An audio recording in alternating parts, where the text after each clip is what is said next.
Manon Aubry, bonjour. Bonjour. Merci beaucoup d'être avec nous ce matin. Juste avant de commencer, une question. Est-ce que vous avez finalement déposé le recours au Conseil d'État pour contester les résultats en voix annoncés par le ministère de l'Intérieur au soir du premier tour des législatives? Vous comptiez le faire? Est-ce que c'est fait?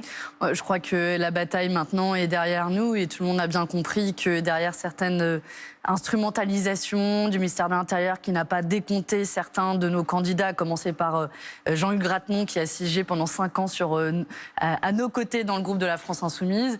Et le décompte du Monde est extrêmement clair et je crois fait foi. Après. Mais il n'y aura pas de recours, par ailleurs. Ça, c'est acté. En fait, à la fin, ça ne change pas grand-chose. On a mené la bataille et je crois qu'il est très clair pour tout le monde que ce premier tour a été remporté au coude à coude, mais remporté quand même par la NUP. Emmanuel Macron est en ce moment dans un train pour Kiev.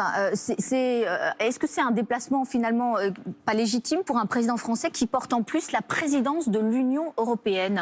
Bien sûr que c'est un déplacement légitime de la part d'Emmanuel Macron. Loin de moi l'idée de polémiquer sur un cas aussi grave. Et je le dis, Jean-Luc Mélenchon, Premier ministre, la France parlera d'une seule voix sur la guerre en Ukraine. Ceci étant dit, on peut quand même s'interroger sur le timing. Il y a 5 jours de campagne entre le premier tour et le second tour de l'élection législative. Vous pensez qu'il y a une visée électorale pour faire effet drapeau? Vous connaissez l'effet drapeau et essayer de réunir le pays derrière une cause. Et en l'occurrence, je pense que le pays est réuni derrière la cause pour dénoncer très clairement l'agression de la Russie et la nécessaire solidarité avec l'Ukraine. Nous parlons d'une même voix sur cette question, mais vous voyez que dans le même temps, le débat politique pour trancher les questions essentielles des 5 prochaines années, quelle orientation politique, comment faire face à l'inflation des prix, comment faire face à la canicule et au réchauffement climatique notamment, ces questions-là ne sont pas tranchées et ne sont pas débattues dans le contexte français, sans compter qu'il se sert de sa présence en Ukraine pour parler de la situation française, ce qui, vous le comprenez, rend les choses un peu difficiles de parler avec lui par tarmac interposé. Alors justement, vous dites que son déplacement en Ukraine est légitime. En revanche, hier, Jean-Luc Mélenchon disait que son déplacement auprès des troupes déployées en Roumanie était une forme de mépris pour les électeurs. Emmanuel Macron, il y voit au contraire une forme de respect. Pourquoi cette accusation de Jean-Luc Mélenchon? Parce que vous avez suivi comme moi cette conférence de presse. À travers laquelle on lui pose une question sur le contexte français. Il dit « Non, je suis en Roumanie, je ne vais pas y répondre. » Et puis il continue sa phrase en déroulant le tissu de mensonges habituels calomniant la NUP, parce que la réalité, c'est qu'aujourd'hui, ils ont peur. Elisabeth Borne n'a fait rien d'autre que cela, on va peut-être en parler dans son interview sur France 2 hier. La réalité, c'est qu'aujourd'hui, la NUP est aux portes du pouvoir. Et on a dans les prévisions de sièges une 40aine de sièges d'écart. Et je le dis très clairement, si les jeunes, si tous ceux qui ont voté pour Jean-Luc Mélenchon à l'élection présidentielle se mobilisent, alors on aura la capacité de l'emporter pour changer la vie des gens, pour bloquer les prix des produits de première nécessité, pour augmenter le SMIC et pour prendre à bras-le-corps la catastrophe climatique. Vous parlez d'Elisabeth Borne. Elisabeth Borne, elle ne fait que répéter ce que dit aussi Emmanuel Macron, c'est que finalement, la NUP, en l'occurrence les Insoumis, sont sortis du champ républicain. Et moi, j'entends ça de plateau en plateau. Mais il faudra m'expliquer qu'est-ce que j'ai, moi, Manon Aubry, de non républicaine. Je suis députée européenne. Alors c'est la laïcité, c'est votre positionnement sur la laïcité qui ne serait pas clair. La laïcité, nous disons rien d'autre que la loi, toute la loi, et rien que la loi de 1905 qui régit et organise la laïcité en France. Vous voyez, hier, dans son interview, Elisabeth Borne sur France 2, elle a passé plus de la moitié de son interview à parler de la NUP, ce qui démontre la peur qu'ils ont, et surtout à enchaîner mensonge sur mensonge. Vous voyez, ne pas avoir de débat et ne pas avoir de contradicteur, c'est facile. Elle dit qu'on veut sortir de l'Union européenne, c'est faux, nous ne voulons pas sortir de l'Union européenne. Elle dit, je les ai relevés, que nous sommes pour une écologie contraignante, faisant écho au tissu de mensonges de Christophe Castaner, disant qu'on empêcherait les gens de couper du bois, c'est évidemment un mensonge. Disant qu'on serait ambigu avec la Russie, c'est un mensonge. Là aussi, on a toujours dénoncé très clairement l'agression russe. Vous voyez, oui, mais vous étiez aussi, vous aviez une forme de... Non, mais arrêtez de lien avec c'est faux. Vladimir Poutine. C'est faux.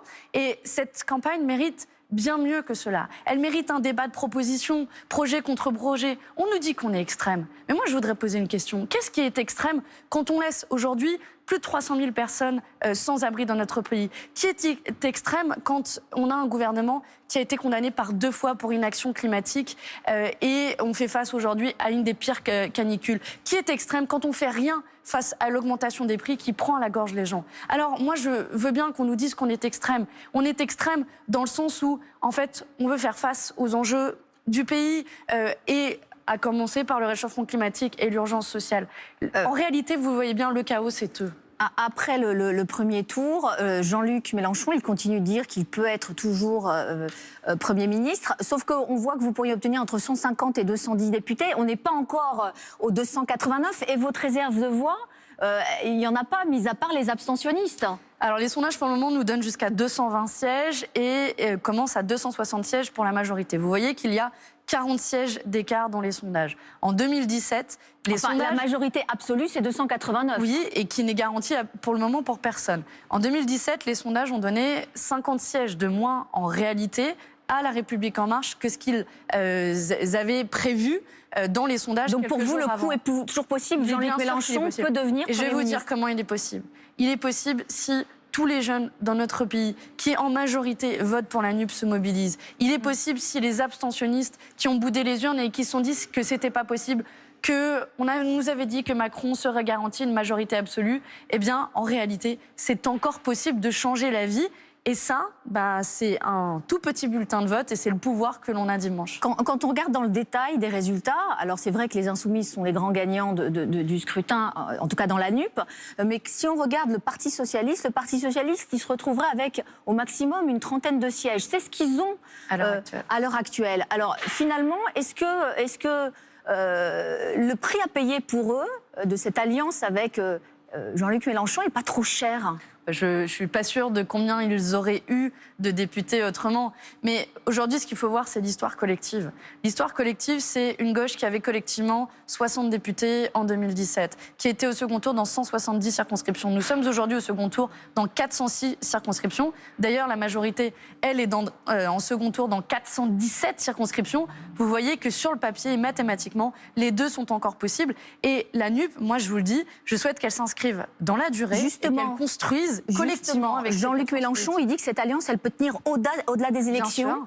Vous êtes sûr de ça? Vous savez pourquoi elle peut tenir au-delà des élections? Parce que c'est pas un accord électoraliste sur un coin de table. Non, c'est un accord qui est politique. Ils vont pas chercher à s'émanciper. Vous savez ce qui nous unit et ce qui est le plus fort? C'est 650 propositions. Ce qui vous désunit, on connaît, c'est l'Europe, c'est le nucléaire, c'est l'OTAN. Je peux vous dire, moi j'ai négocié le chapitre sur l'Europe. Il n'y a aucune nuance, nous parlons d'une seule voix. Nous disons que la règle des 3% de déficit qui est imposée par l'Union européenne, par exemple, nous ne la respecterons pas. Et d'ailleurs, le gouvernement, Elisabeth Borne, ne répond toujours pas à cette question. C'est 80 milliards d'euros d'économies qu'ils veulent faire. Où est-ce qu'ils vont le faire? Ils vont augmenter la TVA? Ils vont baisser les dépenses dans l'hôpital ou l'éducation? On le voit bien qu'aujourd'hui, ils ne répondent pas, ils ne veulent pas débattre. Ils veulent prendre les gens à la gorge. Vous y croyez à votre alliance et on verra ce que l'avenir nous dira. Merci, bonne journée à vous, Manon Aubry.